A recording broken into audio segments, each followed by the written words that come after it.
What's up, IW crew? Welcome to the weekend. It's Invisible Walls here on GameTrailers.com. I'm very happy to say I was able to rip up my resignation letter. Our new player has launched. Those of you who maybe clicked on the show and you're like, wait a minute, this still looks like crap. Well, look right down there. There's a little button called Progressive. Click that button and it's like magic. Suddenly we look clear. I don't know if that's for the better or not. But yeah, our ratings just went through the floor. Yeah. I'm pretty happy with the new player overall, though. Definitely a huge improvement over the streaming only. So for any of you who are having issues with our old player once we relaunch the site, just click that progressive button. Everything should be like it was before the new site launched. Hope you guys like it. We are struggling through yet another summer drought. The games are finally on the way. August looks to have some pretty big releases, some stuff to talk about. We've been kind of dragging ourselves along here for the last few weeks, but the shows I think have been great. I think we've had done some of our best shows. I mean, the Comic-Con conversations, some of the more, random segments like, the 500, what would you do with $500? Yeah. And we've got two more today. I mean, it's basically a case of me sitting in my games room and drinking vodka and then just typing and you approving it. So yeah, that's pretty much how it goes. We seem to, I think, today will be another, I think the games we have to talk about today perhaps might even be not necessarily the more interesting part. We'll see. There's one game we're going to talk about today that I think is going to pleasantly surprise some There folks. is one game, but I mean, it's drier than a nun's. I knew you were going to go there. Yeah.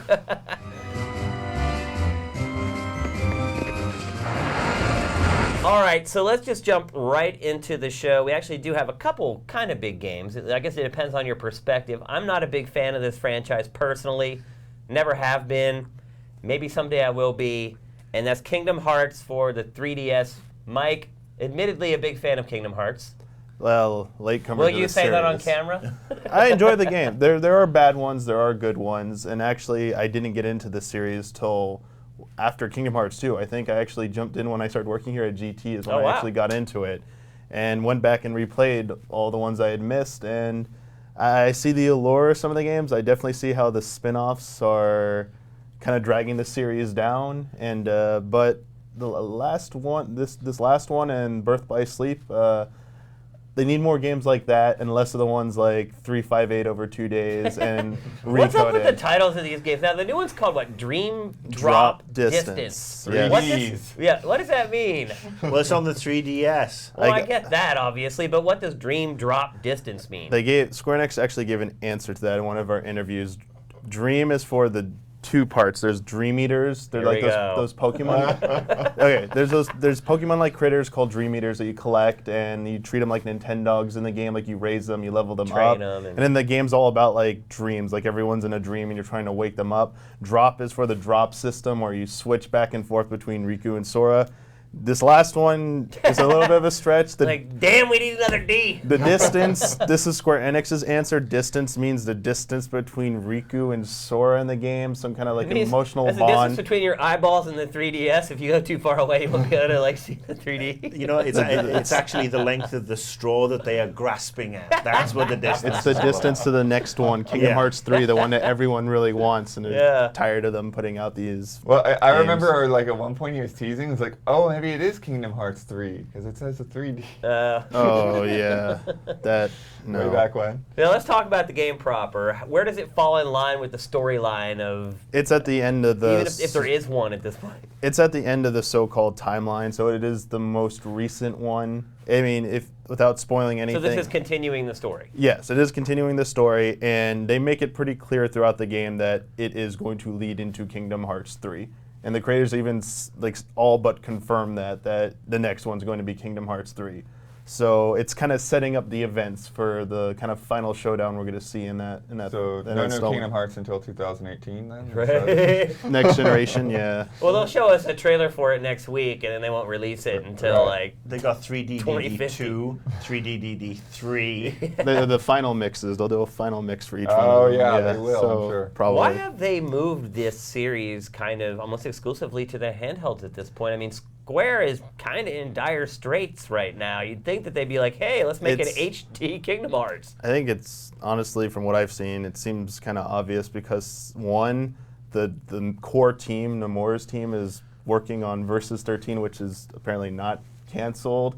So well, the rumors this week is it was canceled, and now it's not canceled. Yeah, but see, the thing was, like these anonymous source rumors. So like first there was like this back and forth between different anonymous people, right. and then finally the CEO came out and tweeted about it. I hate rumors crazy. like that. But the thing is, it's cheaper to develop for the handhelds. We've seen like a lot of the Japanese RPG companies have been hesitant to adopt the HD consoles because those are probably the most expensive games to make. Yeah. So why not take the assets that are they look largely in some of the previous games like they're PS2 holdovers. Yeah. A lot of reuse, very cheap to make, and they still sell a lot. Those games sell, so they're making a lot of profit off them.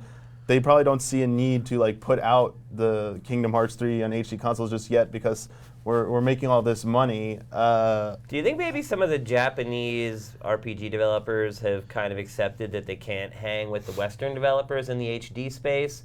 So they keep making their RPGs for essentially what are 2D or very crude 3D systems where it's more acceptable to play games that they create? Some of them, I think some of them might say that. Some of them have been outspoken and said like the Western developers have kind of eclipsed them, but also something to keep in mind is that the portable systems have been the last few years have been dominating in Japan. Right. The PSP and the DS have been like the best-selling systems there. Yeah. That's why all these RPGs are going. That's why Dragon Quest moved to DS. It's like why they all go to like Monster Hunters on PSP because those systems sell the biggest in Japan. And those games sell the biggest in Japan, and I think they're developing Japan-centric, and that's why you're seeing them on those systems. Whereas if you put it on PS3 where it might not sell as well there and not as well over here, and it's going to cost a lot more. I think it was the cost benefit for them. But why are they not selling? They're not selling because they're not up to scratch. Well, I think it's the market tastes have evolved. Going back to what Mike was saying about the handhelds, I remember getting my Game Boy, the original black and white Game Boy, and playing all the Final Fantasy games that were available for it and loving it on that system. Mm-hmm. So, I had the Super NES versions of some of the Final Fantasy stuff as well, and then, some of the Gaia games, and, there was some really good stuff, but they were way more expensive. So it was actually more fun for me to take the brick that was the Game Boy and go and play some of the Final Fantasy games and just wander around, just have a bunch with your of light fun. and magnifying glass. Yeah. Yes. And your giant battery pack that you clip to your belt. No, I literally, but I just plug it into mains. But I think that's, that is ideal, for a lot of these games. I know the handhelds are more powerful. And I'm actually kind of surprised that we haven't really seen the jump to iOS for a lot of these developers, and I don't know whether I don't want the tablet. Well, a lot of the Final Fantasies are on iOS. But I don't. But they sell their games for like $15, and everyone Yeah. else is selling them for like $8. But should there be more? Should Kingdom Hearts be? This new version, should it be on an iOS? That's actually kind of the target market for that franchise. Coded originally started development as a mobile game. Yeah. And then Birth by Sleep was originally supposed to be YouTube. I believe right? that was too. Yeah. And then was it Final Fantasy 13 Agito was supposed to be. Yeah, what is that? Type 0. Now it's Type 0. That was supposed to be mobile. But for whatever reason, they put a few things on mobile, but a lot of it got shifted to, again, PSP and DS because those were just more popular than cell phone games for them there. Here it's a different story. I'm pretty sure Square Enix has put out an original RPG for iOS. It's not Final Fantasy. I forget what it's called, but Yes, they have, and I don't remember that. yeah, they are testing the waters with that. But again, as you said, they charge that premium Square Enix price. I'm not sure about the sales if it actually works for them, but they still put them out at that price. And I hear people in the office buying Secret of Mana on their iPad and stuff. So people are still buying them. So I would throw this out as a question, and I know you follow a lot of what's going on in Japan. What is the tablet penetration in Japan? Cell phone games and tablet games have taken off here in the West like crazy. Lots of people playing them on iPads and Android powered tablet devices, but what about in Japan? Is it, we know that the 3DS games and the Vita game, the PSP games, they sell like crazy. there are no new Vita games. What am I saying? But the 3DS games do really sell phenomenally well. Are the handheld consoles that still that much more popular perhaps than tablets and cell phone games over there? And if nobody here knows, I'll ask you guys out there. I'm honestly going to say that's something we'd probably have to look into because I don't even know if they give out the sales numbers for the hardware stuff, the tablets and cell phones over there. And the only thing we have to go on is the media crate numbers, which only put well, and and then what you hear from different financial briefings from people like Iwata, and it does sound like the iOS problem for them is more of a Western problem. Yeah, they always what they've said, it's like breaking out here in the West, in North America, and even in Europe. It's iOS and like mobile and social gaming have been creeping up on them here. And it just, as Daniel said, it doesn't seem like it's as big of a problem in Japan yet, but I could see it. I mean, they've always been focused on more mobile like devices there. It works out better for whatever reason, and they'd be foolish not to start looking into that stuff themselves. So. All right, let's get back on topic. We are supposed to be talking about dream drop distance. Have fun saying that every time. Do we have to? Now, how has this game changed compared to the prior games? Is it still very similar? Is it still kind of a my first action RPG type game? No offense to the fact that you enjoy them greatly. I mean, in terms of structure, it's very familiar. You still go to the Disney worlds. You still progress through them every so often. You get to pick them one of various worlds, and you can go in any order you want at some points, but I mean, some of the worlds are more difficult. It lets you know like these enemies are going to be too tough for you. You might want to go to this world first, and gentle nudges. And then you go the worlds. These worlds are a little bit more. They're still zoned off, but the individual segments seem a little bit bigger. I remember playing like the first Kingdom Hearts 2, like Agrabah. Like they'd be these really tiny squares for like the market, and these are like a lot more open, I think. So that they are like scaling it up a little bit.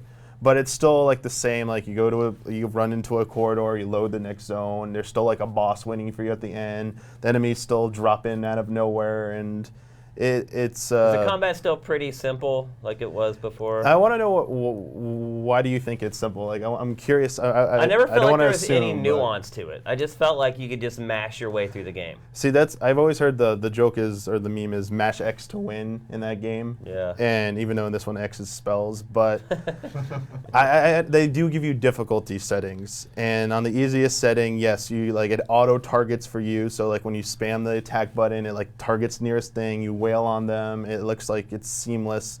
And keeping in mind that we review games on the default difficulty setting every time. Yeah, and I just think maybe some of the remedial battles that does hold up. You can just and some of the early ones you Could can you just beat the smash game button. playing with your ass, not looking at the TV? No, you can't. I hear people say that, like there's jokes around. People don't even look at the screen when they're playing Kingdom Hearts, and they say they win, and like.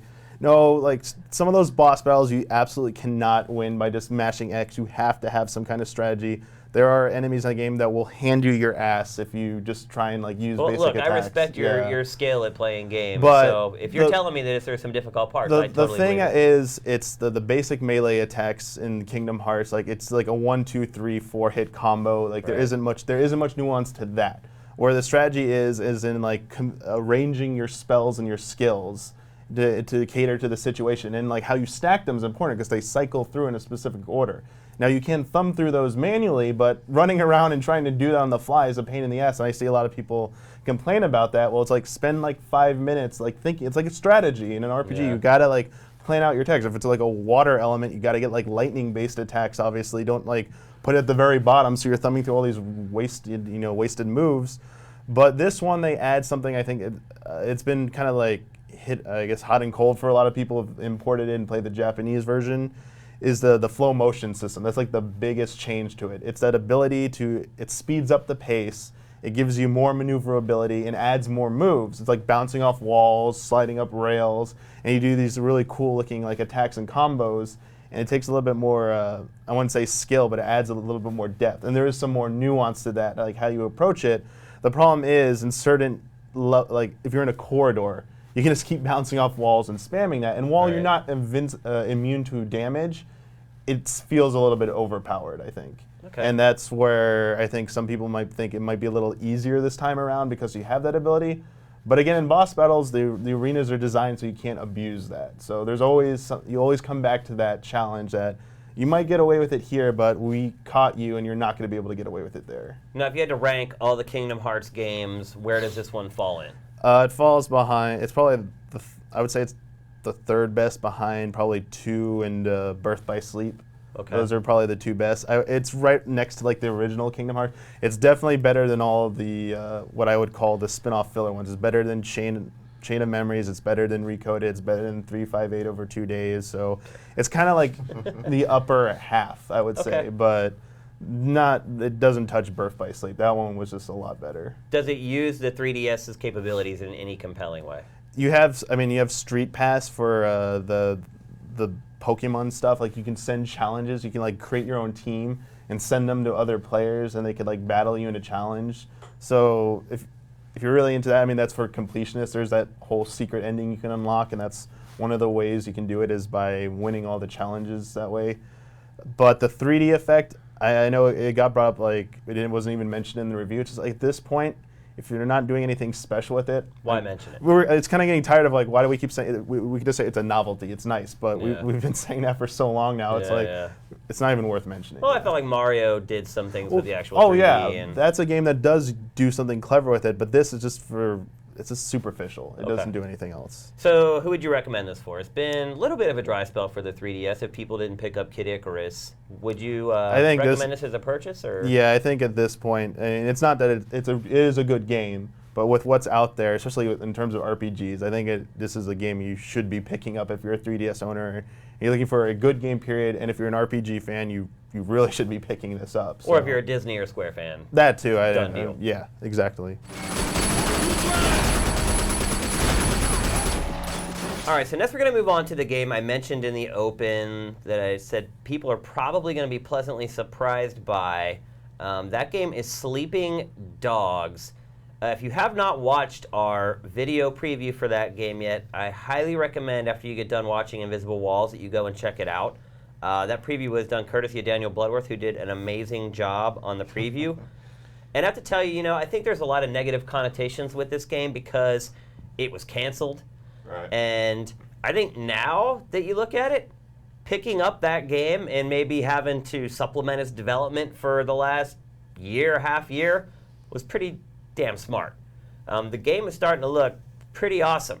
Well, especially Square Enix having pushed Tomb Raider to next year, they have a gap in their schedule. Yeah. And I haven't seen Bloodlust preview yet, but I got to play it at GDC, and there's not really a game like this. There's no Saints Row this year. There's no GTA 5 this year. There is a gap in the market. Yeah. But I mean, I'd like to know what Blood thought of it, because I really enjoyed the version I played. Was it 4 months ago? The game is brutal. Yeah. Oh my gosh! I went in to check the preview in the edit bay, and how many times did I go, oh! Like, they really find scenarios that you see it coming, you're like, no, oh! Like, I was shocked by some of the stuff in that game. It really pulls no punches whatsoever. Yeah, it's a big part of the combat system. It's just this environmental interaction. So basically, like a lot of games, combat is, it's a mixture of like punches and counters and grabs. But when you grab somebody, then that's when it like kind of opens up to all this other crazy stuff that you can do. So you can either just like slam them to the ground, and sometimes you can kind of knock them to other people and kind of knock back somebody that way. Or you can like push them into a wall, or you can actually like run them at a wall or table and then just like smash their head into it. But then depending on where you're at, the arenas all have like these different things that have these unique interactions. So, if there's a vent there, you can like shove them down the vent. If there's a air conditioner unit, you put their face in. It's like It just grinds their face off. Grinds the face into the fan. It's basically it reminded me of the combat reminded me of Arkham Asylum, but with a lot of it's like if Batman was triple X rated. And like impaling people, like smashing their heads into aquariums, and then picking up the fish and beating people with the fish afterwards. You can't have you've got to have a quality fish slapping gag in any game, I think. But it's really kind of that middle ground between GTA and Saints Row. I think it's like it's got that a little bit of humor in there. Like some of the costumes I was picking up, I've got like these cheap green sunglasses and like a straw hat, running around and having these like serious conversations. Yeah. There's a little bit of that tongue in cheek there. And generally, in my opinion, these types of games, these open world action adventure games, are kind of ultimately successful based on a couple things. And one of them is variety, and the other is polish. Because when you're trying to do so many different things in one game, inevitably there are bugs. GTA 4, there was tons of goofy, crazy bugs.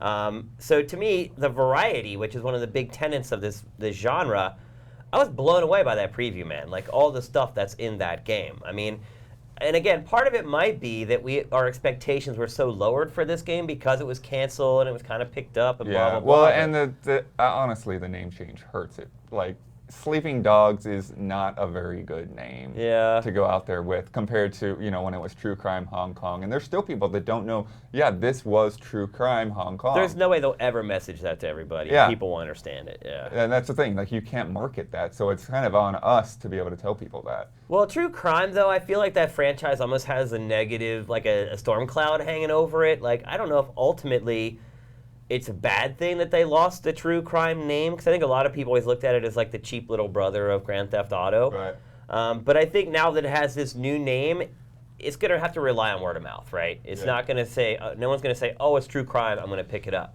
But maybe that's good, because it seems like once you heard a game was True Crime, you're like, maybe I'll get it if it's really dry, which it is right now. But maybe the name change might do it some good ultimately. Yeah.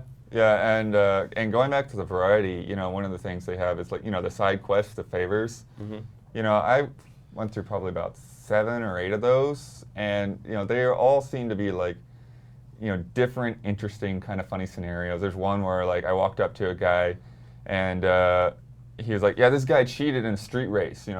Go bash his car in for me. So you go in and you pull the tire iron out of the guy's car and you just start smashing it. And the guy's like, hey, what are you doing? And then you beat the crap out of him with the tire iron. And then there's another one is it's like, hey, can you drive me somewhere? And they're like, yeah, sure. He's like, all right, give me just a minute. And he like punches a cop and then he jumps in the seat. You're like, what are you doing? Couldn't you give me a heads up? But yeah, I mean, overall, there's driving, great hand-to-hand. That environmental stuff we've really never seen in a game like this before. You can upgrade your character throughout the game. It really kind of has all those boxes checked. Yeah. So I'm going to throw in a couple of things. I mean, first of all, something I really liked from the build I played. I hate the driving in GTA. Yeah. I mean, I like it in Saints Row because you can just go absolutely batshit crazy. I really dug the way they manage the driving and the adaptive difficulty in particular. So if you're a total moron like me when it comes to the driving games, you actually don't feel you're getting penalized. Yeah, so they actually... I don't know about... Maybe they didn't have the experience system in there, but like when you're driving around, like if you hit things, you lose cop points. I only played... I played, I think, 2 races back at GDC. Oh, okay. But I mean... So yeah, the races may not have had that. And the races are the absolute worst, most annoying thing. I hate having to do time trials or anything like that in these sort of games. That's why I don't play Forza, I don't play Need for Speed. I mean, I don't want to have to do a time trial just because somebody, some game designer wants to put one in there. But it actually works well. The one caveat I'm going to throw out with the game, and this is again based on... Oh, there are caveats, definitely. Yeah, well, my particular caveat is... I think maybe I personally have been spoilt by how Assassin's Creed managed it. Yeah. But when you're doing, the parkour style elements where you're looking to run up a set of boxes to jump up on something, it's easy to slip into the regular mode of I'm going to hold this button and run. He's going to do this, this, and this. And then I've got this guy doing this in the corner. Running into the box, yeah, and that's all he's doing. And I'm like, okay, back. And then it really takes you out of it. Almost all open world games are like this. It seems like that's the one element they can never seem to nail and make it as good as other like action adventure games is the traversal. It always seems awkward and clunky. Grand Theft Auto is guilty of it. I mean, the way this is handled, I do think it's kind of weird because you're holding the A button to run. And I have been catching up on Assassin's Creed. So there's a lot of this game where I've been like fighting my reflexes. You're conditioned, to play it a certain way. So I'm holding the A button to run, but then when I get up to an object to like climb over it, they want me to tap the A button at the right time. So it's like I have to let go and then push it again. Yeah. It's a little weird rather than if I were doing the Assassin's Creed and holding the trigger and then tap the A button. Then that would be a little bit smoother. That's a system that you have to build from the beginning. It's not like you can say, oh, we like what they do in Assassin's Creed, let's try to get it in there. It takes a lot of work to make that happen. So it just seems like it's always one of those elements from these open world games that gets the least amount of attention and least amount of thought. Now, the good news with this game is there's not a lot of gunplay, right? I think that's something they always seem to get wrong in these games as well. The gunplay always feels just a little off. Yeah, it kind of builds up. The funny thing was the preview build is kind of strangely cut up. So like you can play through the beginning of the game, and then after you get to a certain point, it doesn't give you any new missions. Then you back out to the menu, and it drops you into like the middle of the game. Okay. And so I had played through that the beginning part, and then Justin had started playing the mid-game part when we thought we were going to talk about this last week. I was watching him, and it was like, oh, that's right, there's guns in this game. I had played like 2 or 3 hours and never shot anybody. Yeah. But that could be a blessing. Yeah, but guns are just kind of, like any other handbag or fish or tire iron. There's something you pick up from the ground, and then you're in a gunfight, and and there's cover. It's a really pretty generous auto-aiming system by default. Kind of like it always sticks is to guys in and these stuff games, like yeah. that. Yeah. But that middle mission, the one that Justin was playing, we all sat around and watched him playing it while we were waiting to record last week, and he died an awful lot. And it's not as if he's a bad player. I mean, that one mission they drop you into where it's in a nightclub, it does seem to me that could use some tuning. It could use a little bit of tuning, because it does seem totally out of place. And I'm sure that they put it in there because they want to show a little bit of variety. But when you're jumping, you're cutting off a huge swath of the game to jump from A, where you haven't really accumulated a lot of stuff or leveled up a lot of stuff, to this level where you feel underpowered. I mean, you're basically taking on a bunch of guys in a friggin' nightclub, and they've got automatics, and they're coming out after you. They're shooting left, right, and center, and you're almost like a little pop gun, handgun to start off until you can get some weapons. But most of the guys are down the ground floor, and you're up on a balcony, so you have to try and kill them and then get to their weapons. And getting to the weapons, especially with that traversal issue, it's like a death wish. Yeah, it's really like, I mean, everybody's like, where the bullet's coming from? He's getting hit. Where's he coming from? And you're getting shot in the back as you're going for this AK-47, and you then get caught behind the bar, and you're doing this again. and that is something they need to polish, because I like the concept of this game. I mean, a lot of people said, oh, it's GTA Hong Kong, and that's not necessarily. Is there anything wrong with that? Yeah, nothing wrong with that at all. It's not necessarily a bad thing, but based on what I've played, what I saw, and when I first played it, and what I saw last week, I'm hoping that this middle section in particular was from a good few months ago, and that there is some more polishing, because that traversal is going to take it out, especially when there's so many running missions and chasing people down. It really can be a bit annoying. Now here's the final question. The other element of these games that a lot of people buy them for is the sandbox element. Just being able to go into the world and just screw around, pile up a bunch of cars, ram a big vehicle into them, see what happens, crazy jumps, really just messing with the tools that they give you to try and have fun. Do you feel like the game supplies enough of that?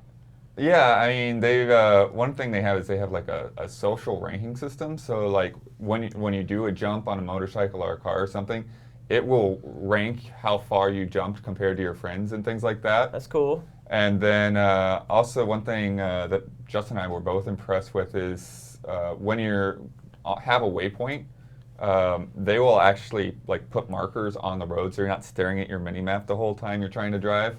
Which is what you typically do.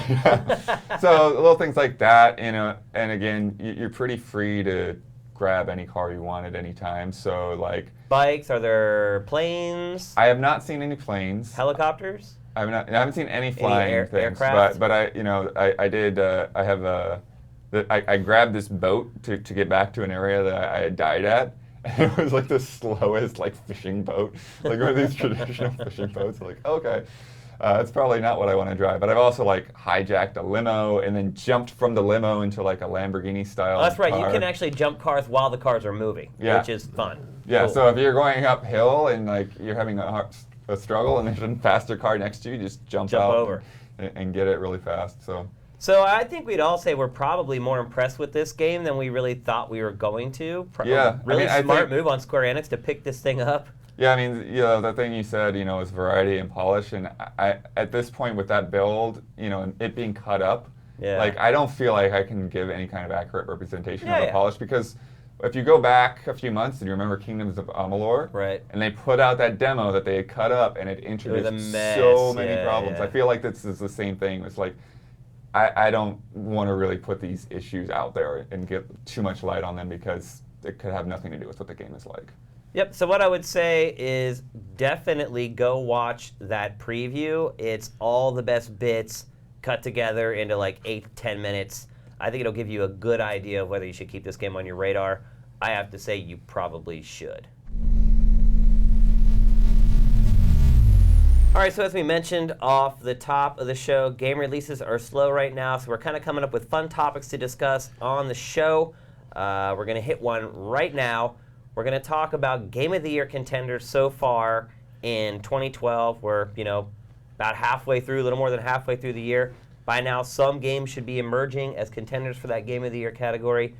Mike, do you have a pick so far for your Game of the Year? Yeah, I actually do. Dream Drop Distance? No, not Dream Drop Distance. Xenoblade Chronicles. Ah. I knew that was coming. Yeah. Oh, you did, huh? It's like the second highest score all year so far. Yeah. It is. On our site, yeah. I didn't know that. Yeah, actually, That's just for reference, I actually looked through the list this year, and out of 110 reviews, we've given only 8 games over a 9. Yeah. So that's kind of telling. It's bad. Yeah. Bad. I mean, it is the game. I'm pretty sure it's the highest score I've given to a game at GT so far. Yeah, more than Ocarina of Time 3D. So yeah. that should say something about that game. So, I mean, is that your favorite RPG of this generation?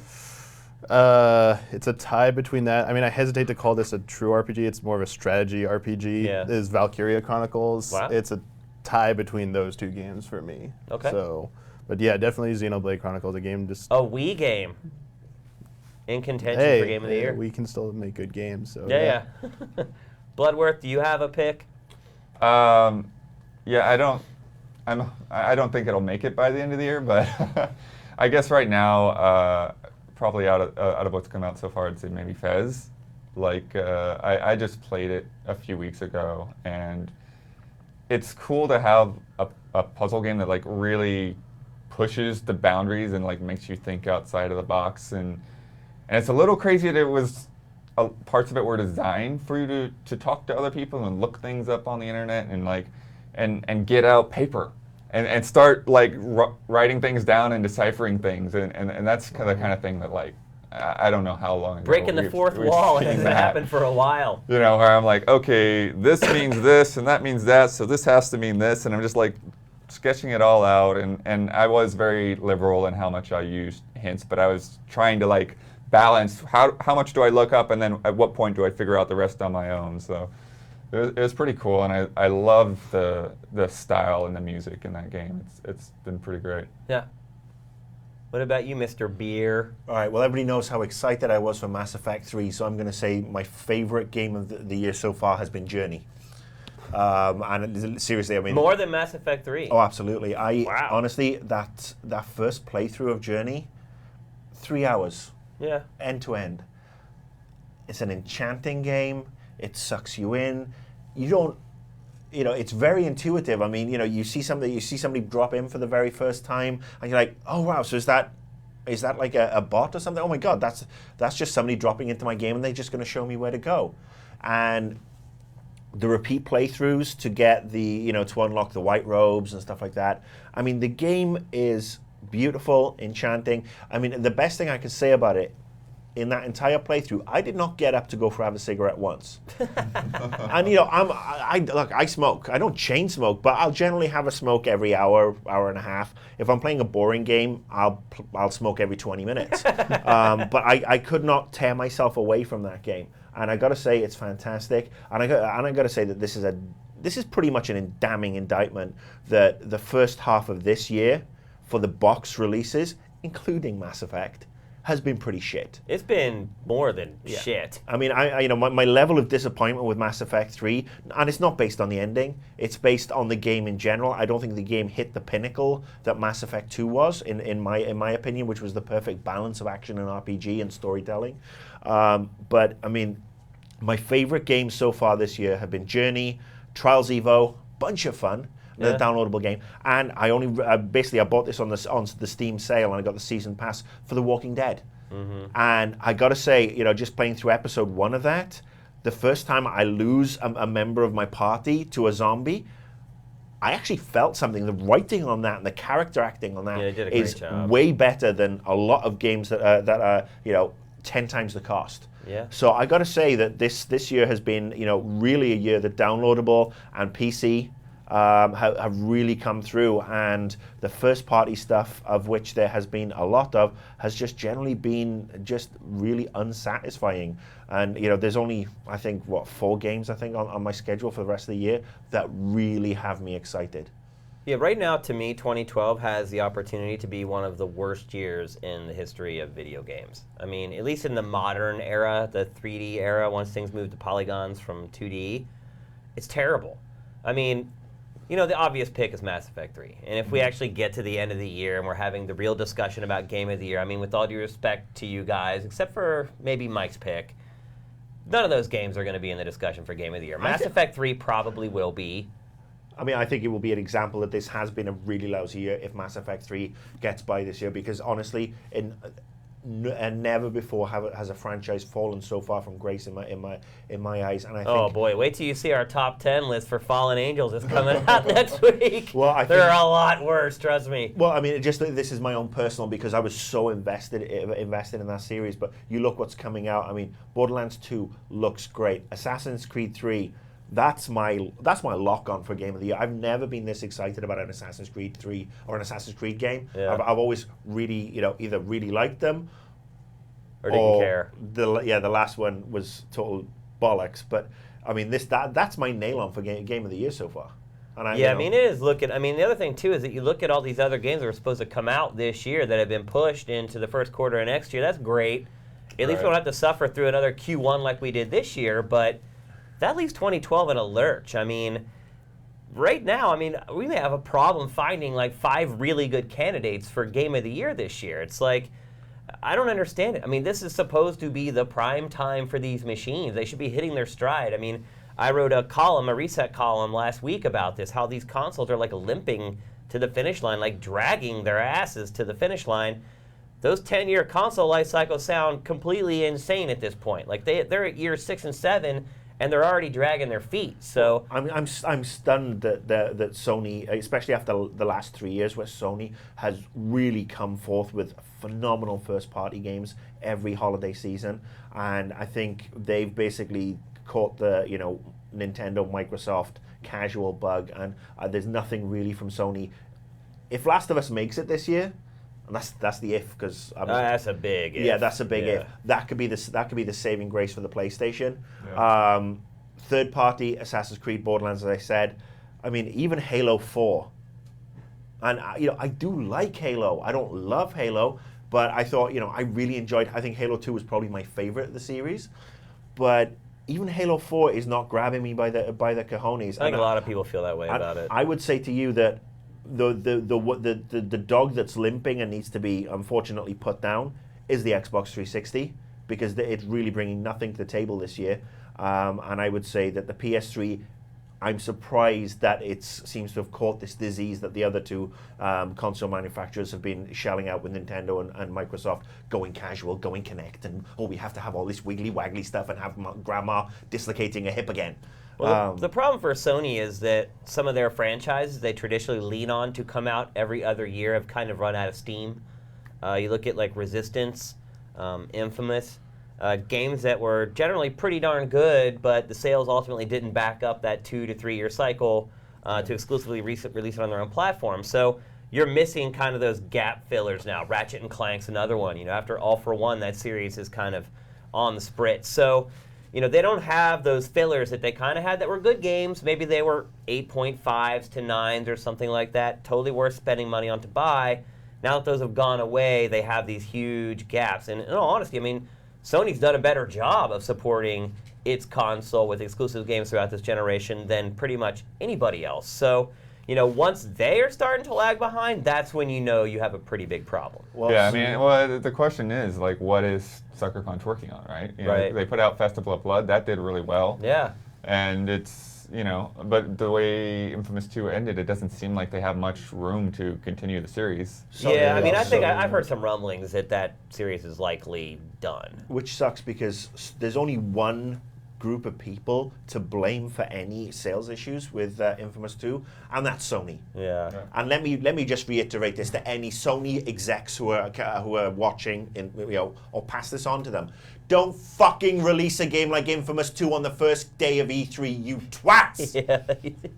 They didn't give it much of a chance. I mean, seriously, one of my favorite game franchises of all time got totally hosed. And again, but that's not why. I mean, there have been games released during E3 that have done fine. That's not 100% the reason. They glossed over it at the press conference. You didn't see any major advertising for it, and that was a bloody great game. It is, but I feel like it has no face. Like it has no identity. It had a better face than Prototype. Yeah.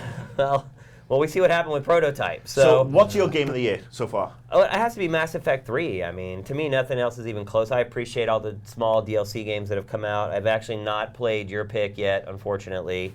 I don't know if I'll ever have time to play that 70, 80-hour game or whatever it is. Yeah, it's a beast. So. Yeah, so it'll be tough for me to get that in by the end of the year. I will try, definitely, or at least play a little bit of it so I understand it for our discussions at the end of the year. But in my opinion, I mean, there really hasn't been another AAA game released this year. Yeah. Think about it. It's sad.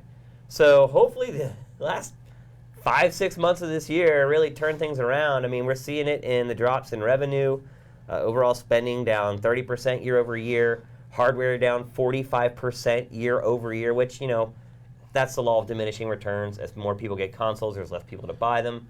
But then software sales are down huge as well, this is where you're supposed to be really racking up the sales from software. So they definitely need to reevaluate that whole 10-year plan. I would be really surprised if when E3 comes next year and we see the next Xbox and the next PlayStation, if they're still blowing that, it's going to have a 10-year life cycle horn. I don't think the industry can support it. People just start to lose interest in it. Everything's kind of spinning its wheels right now, so hopefully they readjust. But so far, 2012 has been pretty poor.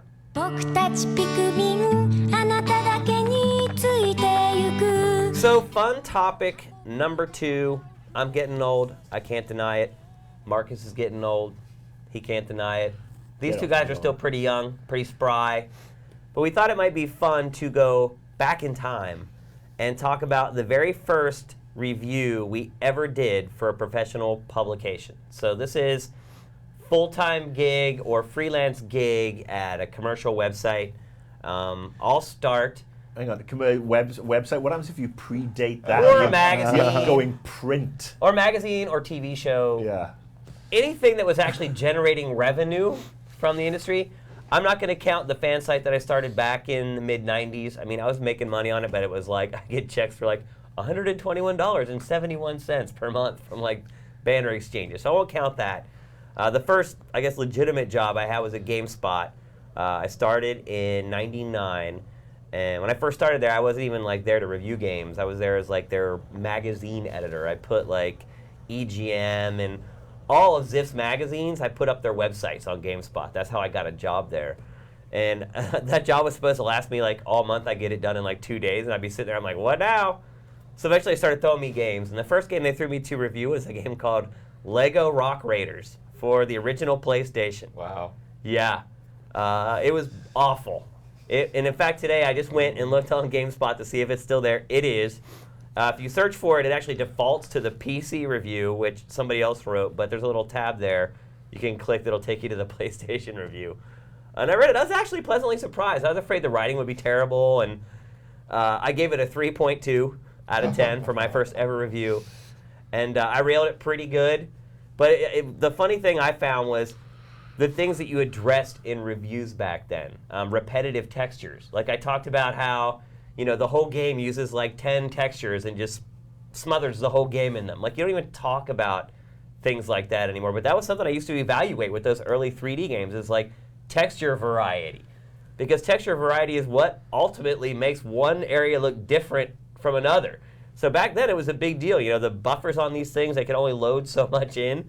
And so I railed on the fact that there was like 10 textures in the whole game that they repeated throughout the whole thing. I was pleasantly surprised by the review. I thought it was okay. Would I change the score? No, it's still a piece of crap.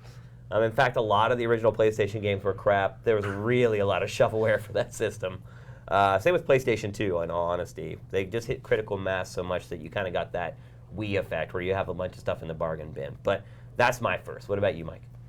Oh, the first professional review was technically for GameTrailers, so if you don't count like the fan site stuff before that, it was Pokemon Mystery Dungeon Explorers of Time. Yeah.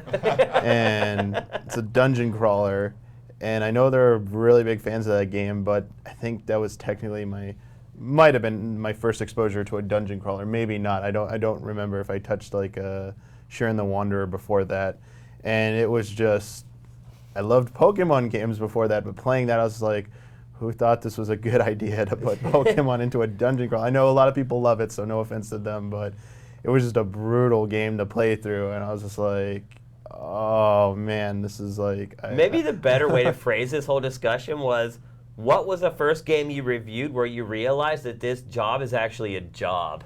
Right then and there. It's like when, DJing, like I used to DJ a ton when I lived on the East Coast, and like, everyone's like, oh, you DJ and you get flown all over to play gigs, and they're like, it's got to be so great. And then there's that one gig that you play where like 18 people show up, and you have to play for like 4 hours. And this was back before Serato and all these things like mixed for you. You had to concentrate like a demon to beat match for 5 hours. When you got done, you're just exhausted.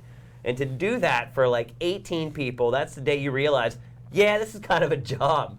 And there is always that one game that you play that you're like, man, this thing is gonna be like 50 hours. I just played 2 hours of it and I don't want to play any more of it. Like, it's not all fun and games, working in the press, right? Let me give you my copy of Madagascar 3. Yeah, exactly. Well, at least that game was probably like 4 hours long.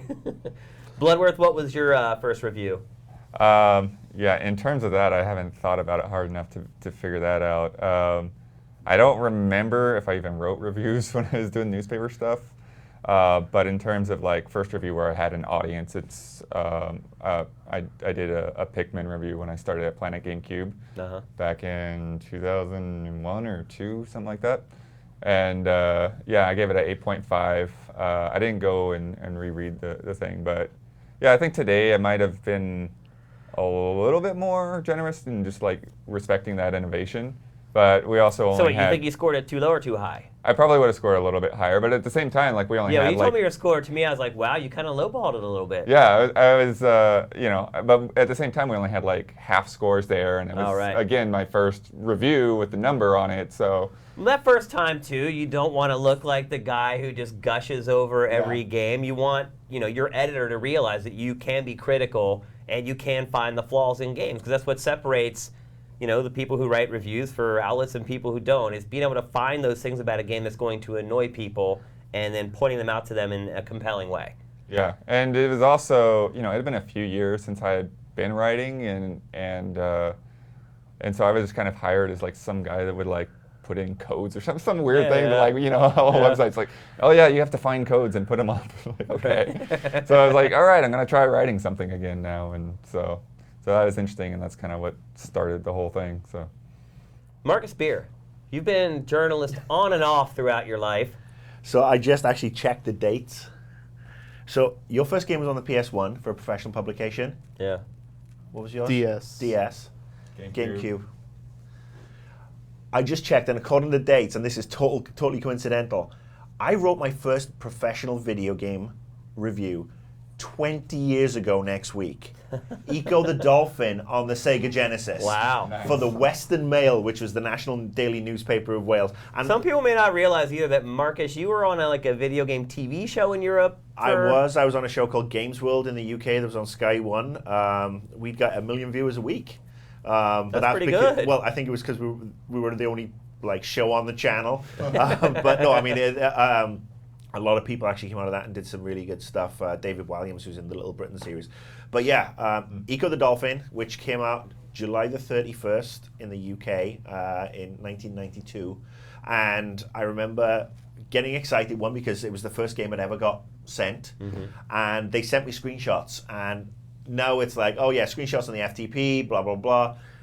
Screenshots came on a slide. On a zip disk. No, it was actually on an old school slide. Wow. That I had to basically hand off to the production team.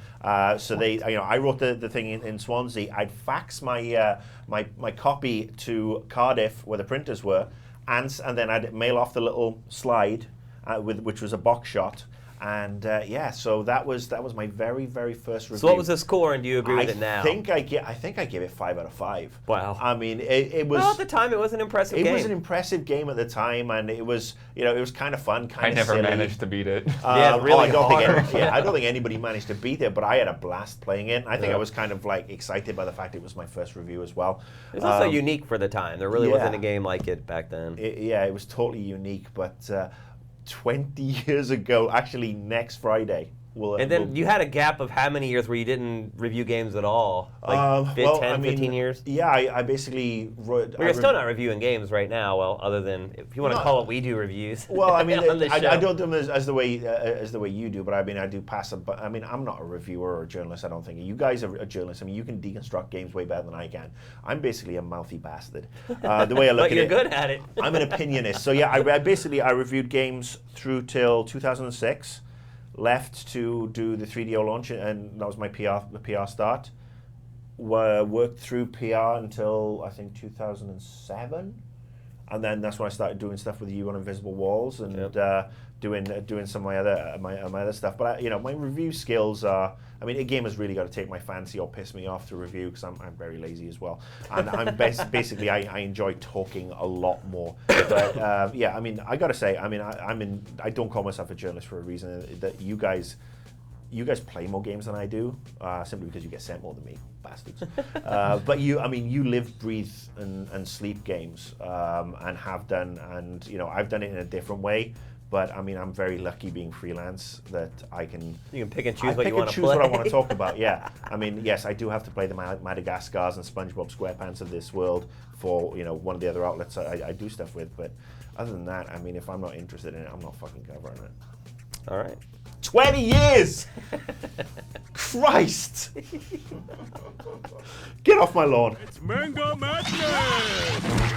Embark on an exciting circus adventure with all your favorite Madagascar friends. All right, that's going to do it for this week's episode. You may have noticed Ryan Stevens is not here. He's actually in Europe right now. So for our European peeps, if you see some weirdo walking around by the Eiffel Tower, Please Ryan feed him. Stevens, Feed him. nerd in Paris dice. Paris dice? So they're having dice in Paris now? I'm actually going there in about 3 hours. I get on a flight to go to Europe as well. So if you see another nerd walking around, come up and give me a flying elbow. Me and Rich will be in the UK on Monday. Yeah, like almost everybody that works here is going to be in Europe for like the next couple weeks. I'm actually there for 2 weeks. As the Brit, I'm staying here. Yeah. Because the Olympics are going on and I don't want to go anywhere near that train Yeah, I'm wreck. flying through London. Oh, good luck with that, Yeah, yes. No, I hope my flight doesn't get delayed. Anyway, got a couple things we want to tell you about. We finally launched the official GameTrailers Tumblr. And right now it's gtofficial.tumblr.com, although we're trying to get the GameTrailers URL from one of the squatters. Check it out, though. It's got some really cool art. A lot of the guys here are great artists. We're putting a lot of that stuff up there. Just a fun place to interact with us, essentially. Daniel Bloodworth is heading that up, doing a great job on that, so make sure you check it out. I'll be out next week. I'll be in Europe, so maybe we can meet in person in some pub or something. Although I doubt it, but my wife will be there. She won't want to hang out with anybody but me. Anyway, thanks for watching, guys. Again, don't forget that progressive button down at the bottom of the player. Marcus's, and I know I've promised this for a couple weeks, finally, Marcus's new feature has launched, Annoyed Gamer. Should be live on the site right now. Anton, is it going to be ready for Friday? Oh, yeah. So check out Marcus's brand new show. Should be on the homepage if you look around there, somewhere on there. So anyway, thanks for watching. Thanks for listening. See you in a couple weeks. Invisible Walls is up and out.